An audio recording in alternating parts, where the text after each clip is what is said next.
Hello, mixtresses and mixters.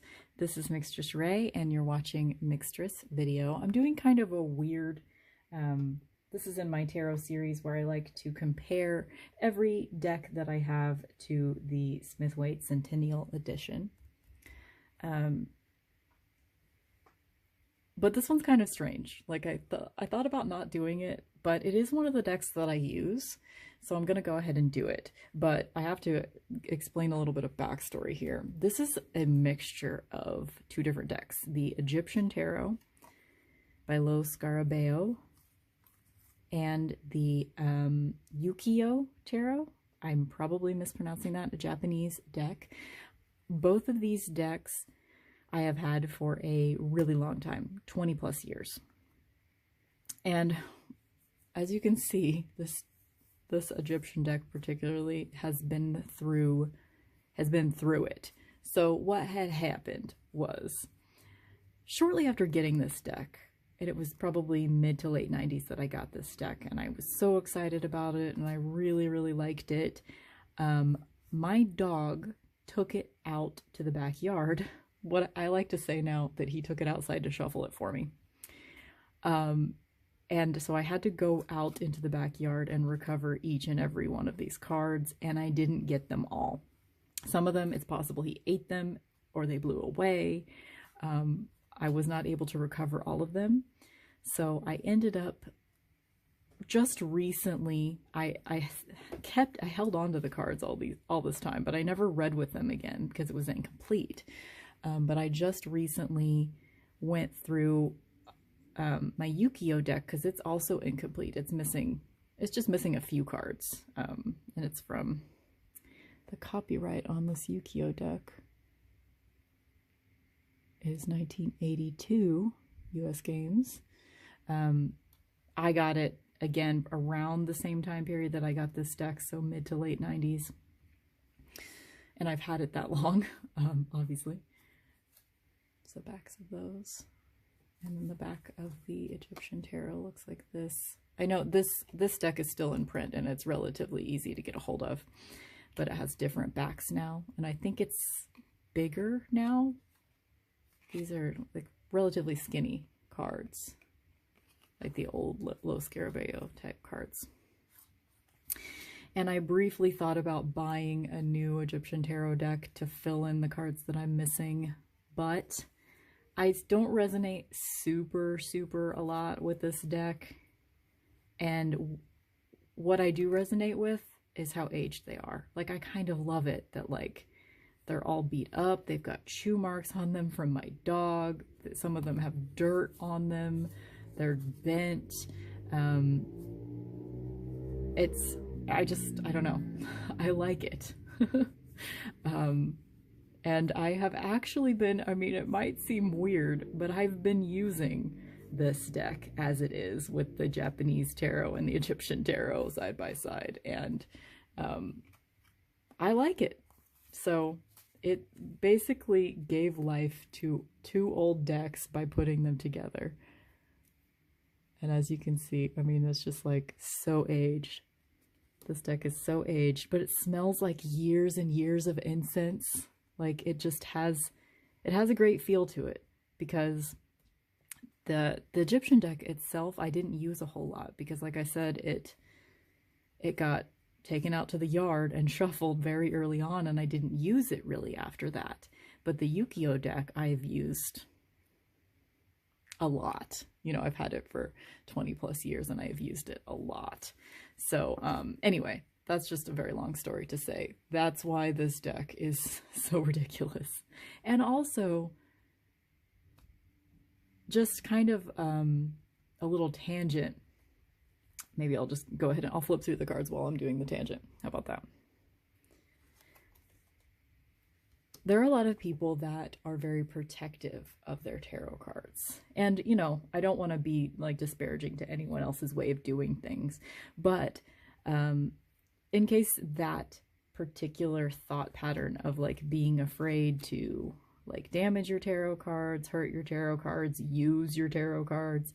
I know there's a lot of people that have like decks that are kind of worth a lot of money that they don't actually use because you know, they think that they're worth too much to use them. But I mean, just in showing you this deck, I mean, obviously I lost a bunch of these cards. They weren't like super nice cards to begin with. You know, this is just like a regular Los Scarabeo deck, and this is just a regular US Games deck. But I've had them over 20 years. They've been through a lot of shuffling. They've been kept outside of a box. You know, this one's been taken to the yard. Oh, I need to switch the order of Justice and Strength for this deck.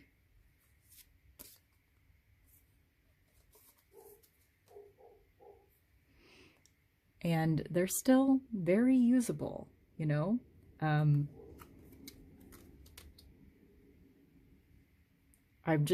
guess I'm just here to extol the virtues of a used deck. I don't think that, I mean, as long as, and even in this case, not even all the cards are there, and I just supplemented with a different deck, and I still think it's beautiful, it works well. I mean, maybe for someone else this would not work, mixing Japanese and Egyptian cards, but for me, it has nostalgia, because these cards have actually been in my life for a very long time. This is probably not like, this isn't like a video that's going to help you decide to buy. Maybe it will. Maybe it'll make you curious about the Ukiyo Tarot or the Egyptian Tarot.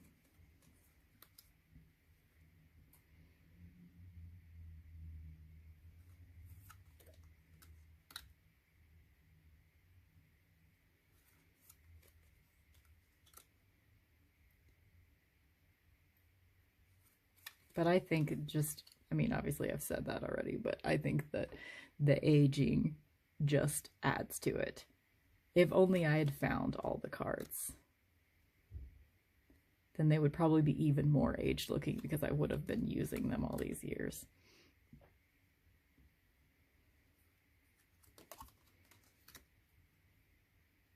I've thought about, because these cards they're almost the same height, but as you can see, the Ukiyo deck is slightly thicker, or slightly wider than the Egyptian Tarot. I've thought about cutting down the Ukiyo deck so that it will be the same size, but it's not really a problem shuffling them. They're almost the same size, so. And it's, you know, the problems with shuffling this deck are just because it's so bent and damaged, really.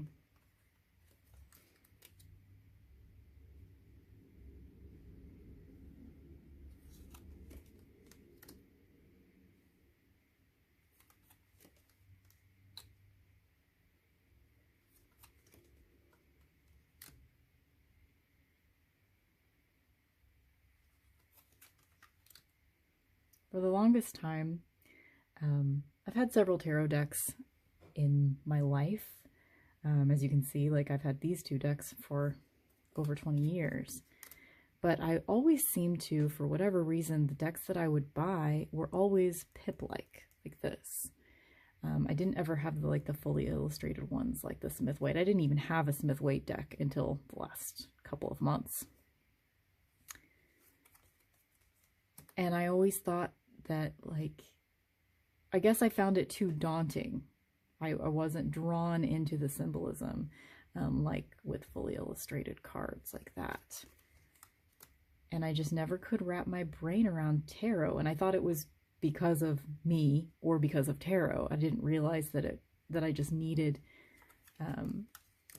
more illustration that draws me in. Like this, I mean, it's probably got some kind of symbolism. I mean, there's a scarab, you know. I never had a book that went with this. I mean, it probably came with a little white book, but I'm sure that was destroyed as soon as my dog took them outside.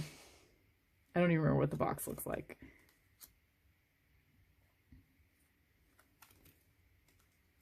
Have not had the box since then.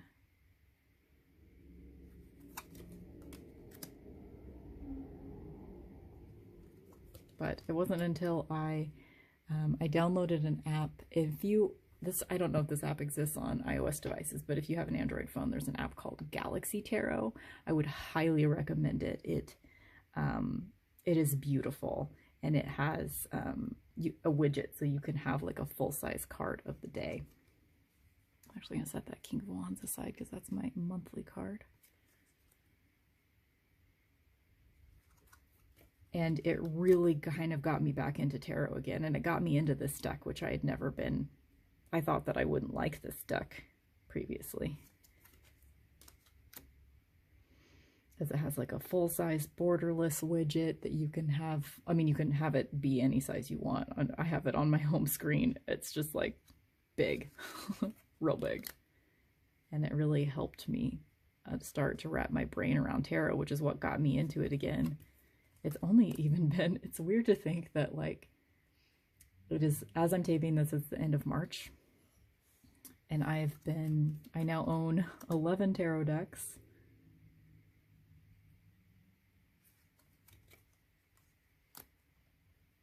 And it's weird to think that like, it was just January that I started like really getting into it again. And really starting to wrap my brain around it. And now I have all these tarot books and 11 tarot decks, and like, it's weird to think that it's really only been like 3 months that I've been getting into this life, into this tarot life.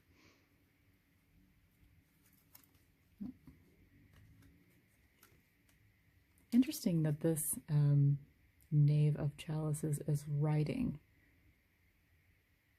I wonder if there's other symbolism involved in the tarot that thinks of the Page of Cups as being a writer.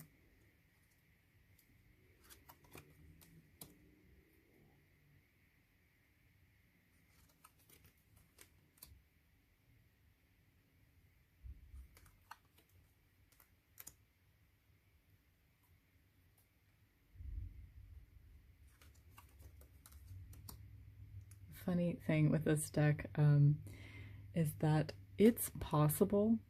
In fact, I'm pretty sure I have used some of these cards, because for the longest time I kept them in just like a little, like one of these little clips. For the longest time I kept them like that, and I would use them because it was an incomplete deck, and I would use them at like with collages and stuff. Sometimes I would put them in my journal. I'd use them as bookmarks. So there's a possibility that I could recover more of these cards, like if I go through an old journal or find a book that I'm using, that one of these cards is a bookmark that I forgot about, you know? Which is another thing. Like, I had these cards spread out all over the place. I had them in a clip. I had them as, you know, using as bookmarks. I had them in all these different places, and I still, it had been taken out in the yard. Like, even after all of that, all of what this deck has been through in the last 10, 20 years, I was still able to recover all but like 15 of the cards, I think. Maybe 15, maybe 20.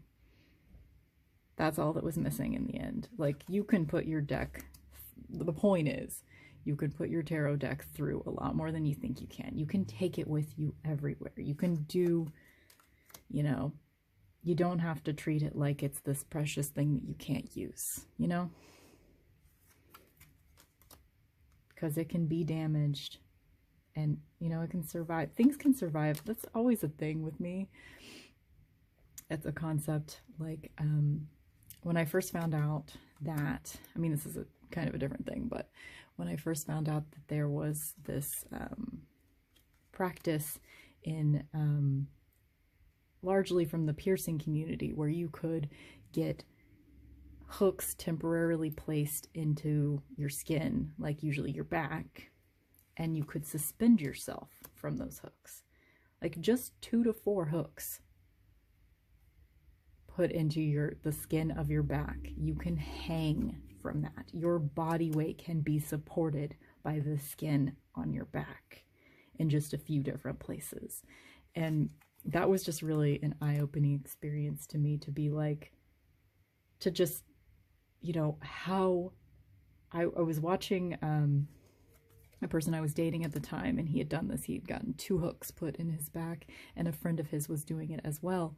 And they were facing away from each other. They were attached by like a, I don't know, string, not string, but you know, like nylon or something. They were attached to each other, and they were pulling away from each other like as hard as they could, and they did not rip their skin out.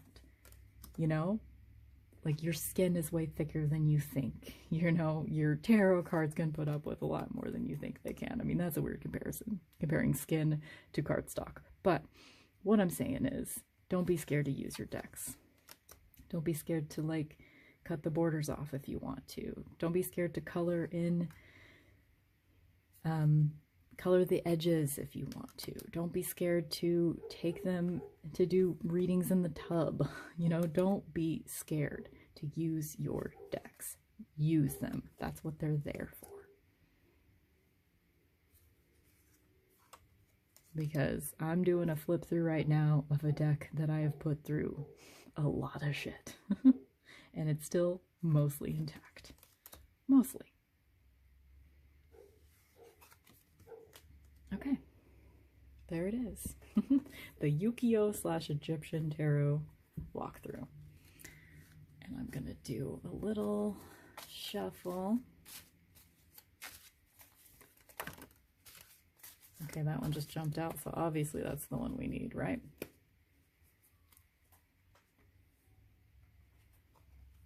Three of Wands. When you've started to build something and you're kind of looking through the portal to the next thing. You've got good shit going on, but there's a lot further to go. There you go. Okay. Check the description below for things like link to my website, my internet radio show that I do every Friday from 7 to 10 Central Standard Time. And also, I have a podcast that is mostly dedicated to reviewing every episode of Buffy the Vampire Slayer exactly 20 years after its original air date. My dog is howling.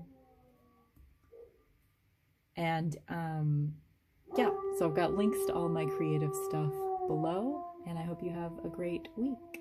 Bye!